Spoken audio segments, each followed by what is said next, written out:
Thank you very much, Mr. Chairman, for holding a hearing on what I consider to be one of the most important issues facing this country, and I thank all of the panelists for being here with us.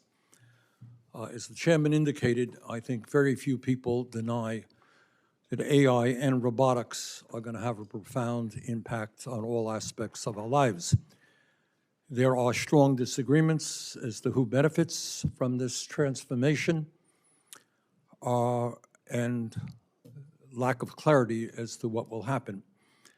What I would say is we should start off by understanding that some of the very wealthiest multi-billionaires in this world are investing very, very heavily in AI, and that's Mr. Musk, Mr. Ellison, Mr. Zuckerberg, Mr. Bezos, Mr. Altman, and many, many others.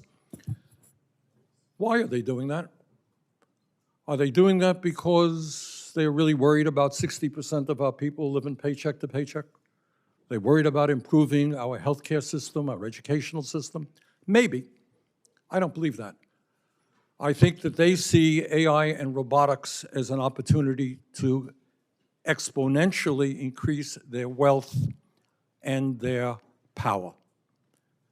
That is my view. And I think much of what this technology is going to do is impact us not only economically, as the chairman mentioned, in other areas as well. Let me talk a bit about what is going to happen in manufacturing. Elon Musk, head of Tesla, has said that he wants Tesla to build millions of units. That's Mr. Musk. Why? What will these robots do? Well, it doesn't be a genius to have to figure it out. What they're going to do is replace American workers. Many of us have been concerned about our disastrous trade policies and the collapse of manufacturing. We want to rebuild manufacturing in America. But that won't mean anything to a worker if it is the robots doing the manufacturing. That's the direction that we're going into. Jeff Bezos, guy who owns Amazon, second wealthiest guy in the world, has already laid off 27,000 workers at Amazon since 2022. The company now has more than 1 million robots working in its warehouses, and soon those robots will outnumber human workers in Amazon.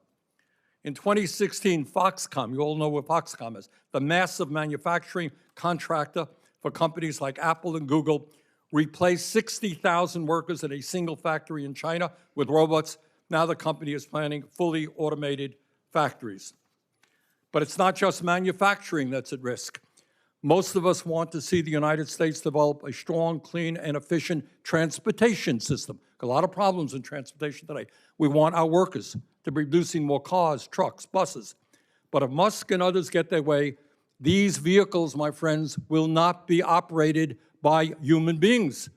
They will be driverless vehicles, not operated by bus drivers, truck drivers, or taxi drivers. This is not science fiction. Trust me, it's already happening. FedEx is using driverless trucks to haul heavy loads along the I-45 corridor between Dallas and Houston. Walmart is using autonomous trucks for short-haul deliveries in Arkansas, et cetera, et cetera. We all want more startup companies. We talk about it, innovation, working people developing their companies. But that is going to mean very little if half of all white-collar entry-level jobs are eliminated over the next 5 years. And that is exactly what has been predicted by Dario Amodei, the founder of Anthropic, one of the leading AI companies in the world, predicts that half of all white-collar entry-level jobs are eliminated in the next 5 years.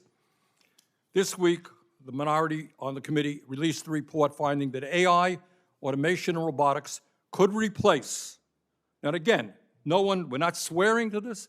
This is speculative. Nobody has all the answers.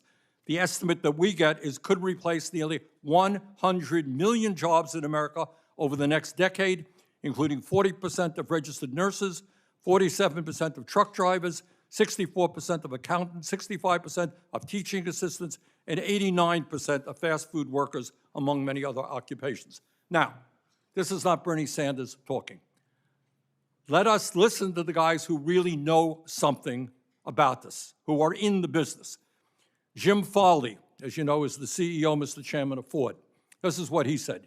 He predicted that AI could eliminate, quote, this is the head of Ford Motor, literally half of all white-collar jobs in the U.S., end quote, within the next decade. That's the head of Ford.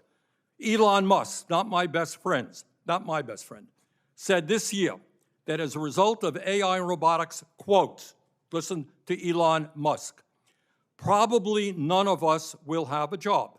If you want a job that's kind of like a hobby, you can do a job. But otherwise, AI and robotics will provide any goods and services you want, end quote, Elon Musk. Bill Gates also knows something about AI and robotics. Guy started Microsoft, quote, Gates predicted that humans, quote, won't be needed for most things, end quote, such as manufacturing products, delivering packages, or growing food over the next decade due to AI. Now, if Musk and Gates are only half wrong, what happens to the tens of millions of American workers who are looking for jobs that ain't there? What do we do? What's happening? And it is not just economics. And I think the chairman touched on this issue. Do not minimize what AI and robotics are about. There are kids now wearing around their necks, what do they call friends? They're artificial intelligence pals who are now climbing mountains with their friends. Are we moving to a society where human relationships are going to basically be significantly diminished?